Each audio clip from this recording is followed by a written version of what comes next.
SNDP യൂണിയനിൽ നിൽക്കുന്ന ഒരാൾ എന്നുകൊണ്ട് ചോദിക്കുകയാണ്. ഇപ്പോൾ വെള്ളാപ്പള്ളി നടേശനുമായി അഭേദ്യമായ ബന്ധമുണ്ട്.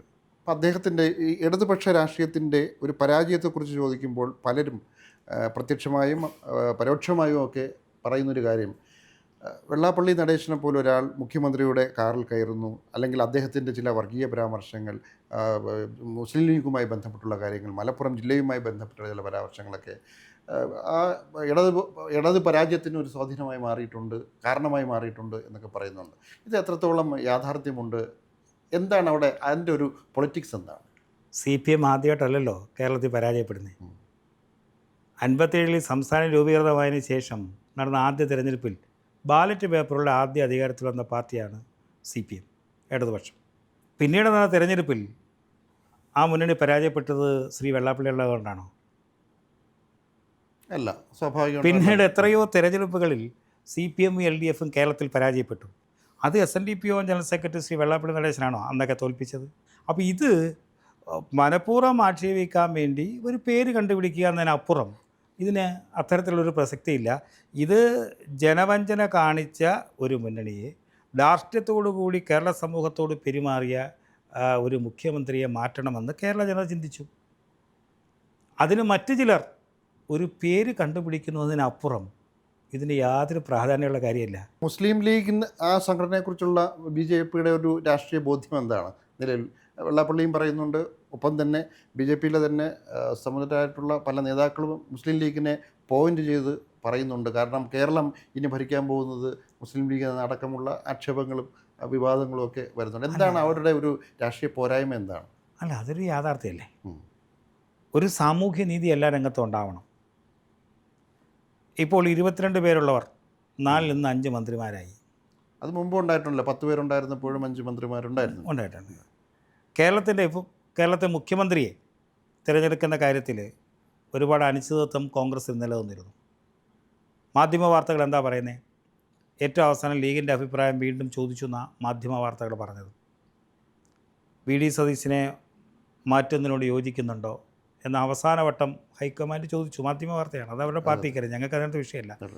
മാറ്റാൻ പറ്റത്തില്ല എന്ന് പറഞ്ഞു. അങ്ങനെയാണ് 11-ാം ദിവസം കോൺഗ്രസ്സിന് ഗത്യന്തരമില്ലാതെ അവരുടെ മുഖ്യമന്ത്രിയെ പ്രഖ്യാപിക്കേണ്ടി വന്നത്. ഇതൊരു യാഥാർത്ഥ്യമല്ലേ. പക്ഷേ ഒരു ഘടകകക്ഷിക്ക് അങ്ങനെ ഒരു അഭിപ്രായം, ആ പേര് മുസ്ലിം ലീഗ് ഉണ്ടെന്ന് പറഞ്ഞിട്ട് അതൊരു വർഗീയ കക്ഷിയായി ചിത്രീകരിക്കേണ്ട കാര്യമുണ്ടോ യഥാർത്ഥത്തിൽ? വർഗീയ കക്ഷി ആ പാർട്ടിയുടെ പേരെന്താ? മുസ്ലിം ലീഗ്. അങ്ങനെയാണെങ്കിൽ നമ്മളിപ്പോൾ ശിവസേന പാർട്ടിയുടെ പേര് ശിവൻ ഒരു ഇതുണ്ട്, നമുക്ക് വർഗീയ ഇതാണെന്ന് നമുക്ക് പറയാൻ പറ്റുമോ? അല്ല, ഇതൊരു മതത്തിൻ്റെ പേര് തന്നെയാണല്ലോ പാർട്ടിയുടെ പേര്. തീർച്ചയായിട്ടും. BJP പറഞ്ഞതെന്നറിയാമോ? മതേതരത്വം പറയുമ്പോൾ എല്ലാവരെയും ഉൾക്കൊള്ളണം. അതാണ് ശ്രീ AP അബ്ദുള്ളക്കുട്ടി ഞങ്ങളുടെ പാർട്ടിയുടെ ദേശീയ വൈസ് പ്രസിഡൻ്റാണ് കേരളത്തിൽ നിന്ന്. ആന്റണിയുടെ മകൻ ഞങ്ങളുടെ പാർട്ടിയുടെ ദേശീയ സെക്രട്ടറിയാണ്.